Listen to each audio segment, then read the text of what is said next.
मैं सुनील जी, खांटी बिहारी, शुद्ध भारतीय, इस हास्य व्यंग वीडियो आलेख के माध्यम से आपको ये बतला रहा हूं, इस वीडियो संदेश के माध्यम से, कि कोचिंग वाले की दशा इस लॉकडाउन में क्या हो गई है। इसका शीर्षक है कि सोच रहा हूं जो अब कोचिंग को सैलून में बदल दूं। सोच रहा हूं कि कोचिंग को सैलून में बदल दूं। 6 माह से कोचिंग संस्थान बिल्कुल बंद पड़ी है और सरकार का आदेश बार बार आग्रह किया, कोई सुनवाई नहीं हो रही है। सरकार ने 20 लाख करोड़ की पैकेज की भी घोषणा की, एक फूटी कौड़ी नहीं मिला।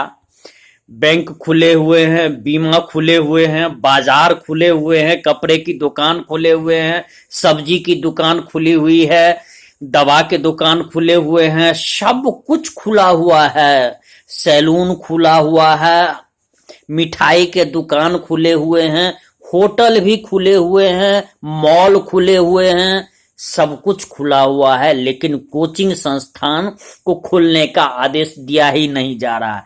अब क्या करूं? अंत में मैंने यही सोचा कि अब तो व्यवसाय बदलना ही पड़ेगा। 21 वर्ष तक इस व्यवसाय में रहा, काफी प्रतिष्ठा अर्जित किया, कई छात्रों को जॉब तक पहुंचाया, लेकिन अब इस जो दुर्दशा देख करके लॉकडाउन में अब मन भर आया। तो सोचा करूं तो क्या करूं।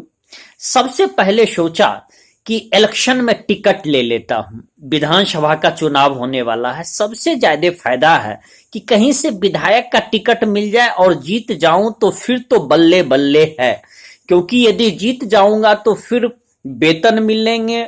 बाद में यदि 1 माह के लिए भी, 1 वर्ष के लिए भी, यदि 1 पंचवर्षीय भी हो जाता हूं तो फिर तो पेंशन आजीवन मिलेगी। लेकिन यहां भी मुकद्दर ने साथ ना दिया।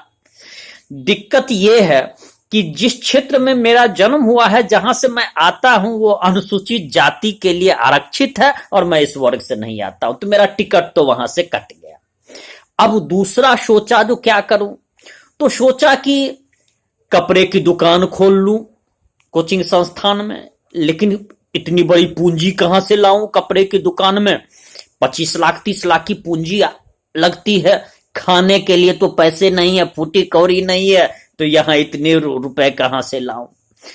तीसरा सोचा कि इसको मैं तब्दील कर देता हूं, बड़े से नर्सिंग होम में ही तब्दील कर देता हूं। डॉक्टर कहां से लाऊं? मैं स्वयं तो डॉक्टर हूं नहीं और यहां संभव भी नहीं है, तो ये भी प्लान फेल कर गया। अब आया कि कुछ छोटे मोटे प्लान से ही काम शुरुआत किया जाए प्लान।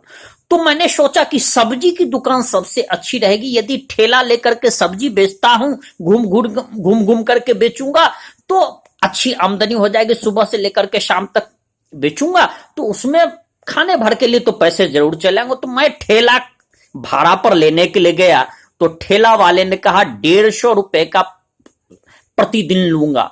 सुबह ले जाओगे ठेला और शाम में 150 रुपए दे देना। अब ले भैया, 150 रुपए यदि मैं ठेला वाले को ही दे दूं, सब्जी बेचूं, और तब फिर यदि बचत ना हो तो फिर मैं क्या खाऊंगा? तो उस स्थिति में अंत में सब्जी वाला भी प्लान कैंसिल। और सब्जी बेचने में सबसे बड़ी दिक्कत ये थी कि सुबह आढ़त जाओ, वहां से सब्जी लाओ, फिर बेचो, ठेला भाड़ा पर लो, फिर शाम को उसको पहुंचा दो। ये भी प्लान फेल कर गया। अब सोचा क्या करूं, तो अंत में सोचते सोचते एक प्लान नजर में आया कि सबसे बेहतर है जो सैलून खोल दूं कोचिंग में, और सैलून में मैं सफल हो सकता हूं। सैलून का मुझे बिजनेस ऐसा लगा कि सबसे सफल है। इसमें कुछ नहीं, ब्लैक बोर्ड के सामने जो मेरी योजना है कि शीशा लगा दूंगा। शीशा लगाने के बाद कुर्सी तो यहाँ कोचिंग संस्थान में होती ही होती है, तो कुर्सी की तो कोई दिक्कत ही नहीं है। कुर्सी बैठने के लिए है ही। फिर वहां पर जिस पे मैं चौक रखता हूं, वहां पर आपको ब्रश, इसके बाद कैंची वैची, ये सब कुछ रखने के लिए वो जगह का जुगाड़ लग गया। और चौक को मैं बदल दूंगा, उसको अस्तूरा में बदल दूंगा, कैंची में बदल दूंगा, उससे भी हमारा काम हो जाएगा। ठीक।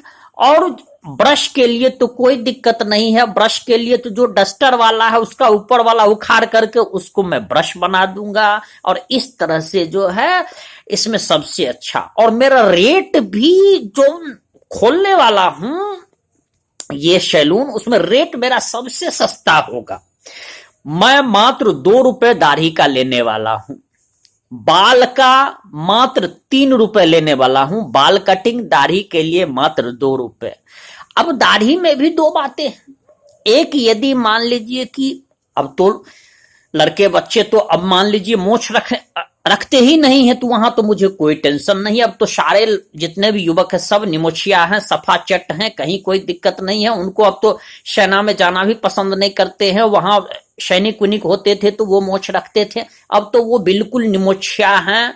और जब से मोबाइल का आगमन हुआ है तो कोई बात ही नहीं, तो यहाँ कोई टेंशन। और दाढ़ी वाले में क्या है कि जिनका यदि फ्रेंच कट दाढ़ी होगा, जिसको बिहार में बत्तू कट दाढ़ी कहते हैं, बकरा कट दाढ़ी कहते हैं, जिनका ये दाढ़ी है उनसे मैं कोई पैसा नहीं लूंगा, क्योंकि उनको देख करके मुझे इस कोरोना संकट काल में कुछ हंसी आवेगी, तो इसलिए उनसे कोई पैसा नहीं लूंगा।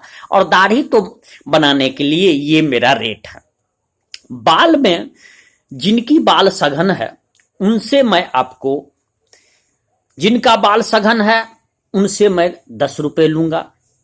और जो गंजे ब्रांड के हैं उनके कितना उनको बाल है, यदि पूर्ण गंजा है तब तो कोई बात ही नहीं, बस उस पर पानी दे देना है और वो स्वयं सतह ढलान पर से गिर जाएगी, और स्वयं इस तरह से गिर जाएगी जैसे पहाड़ के चोटी पर से पानी की धारा नीचे बहती है। और मान लीजिए यदि ऐसे गंजे ब्रांड हैं जिनका जितना स्क्वायर सेंटीमीटर में जितने बाल होंगे, प्रति स्क्वायर सेंटीमीटर, प्रति वर्ग सेंटीमीटर 30 पैसे की दर से मैं लूंगा बाल कलर करने के, बाल कटिंग करने के लिए।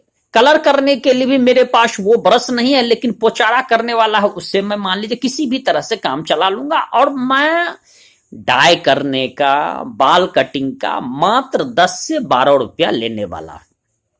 और लेकिन यहां भी परेशानी ही लफड़ा में लफड़ा। अब यहां पर नाई संघ ने एक हमको नोटिस भेजा कि भाई जब तुम खोलने की सोच रहे हो, नया सैलून खोलने की सोच रहे हो, तो मेरे यहां रजिस्ट्रेशन कराओ।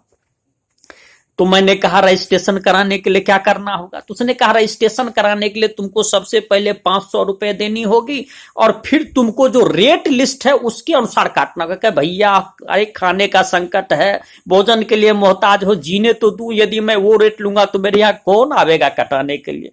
तो अंत में उस नाई संघ को दया आ गया, अध्यक्ष को दया आ गया, कहा जाओ जो करना है, लेकिन एक बात कि तुम जो है ये काम करना, और काम तुम अपना करते रहो, कोई दिक्कत नहीं है, हम आ करके सप्ताह में कभी कभार चढ़ावा दे देना। कहे ठीक ये तो हो जाएगा। और उसके बाद मैंने तय किया है कि जितने भी कॉलोनी के आदमी हैं, आस पड़ोस के आदमी हैं, अगल बगल के आदमी हैं, वैसे भी मान लीजिए कि इस संकट काल में सब लोगों, मान लीजिए सबसे मैंने मदद मांगा, गांव के लोगों से, जितने भी हमारी चचेरी भाभी थी, फुफेरी भाभी थी, सबसे मदद मांगा, अगल बगल के महिलाओं से मदद मांगा, जो कोई झाड़ू लगाने के लिए दो, कोई भैया घर में पोछा लगाने के लिए दो, कोई मान लीजिए सब्जी कटवाने के लिए, किसी ने भी मुझे नहीं रखा।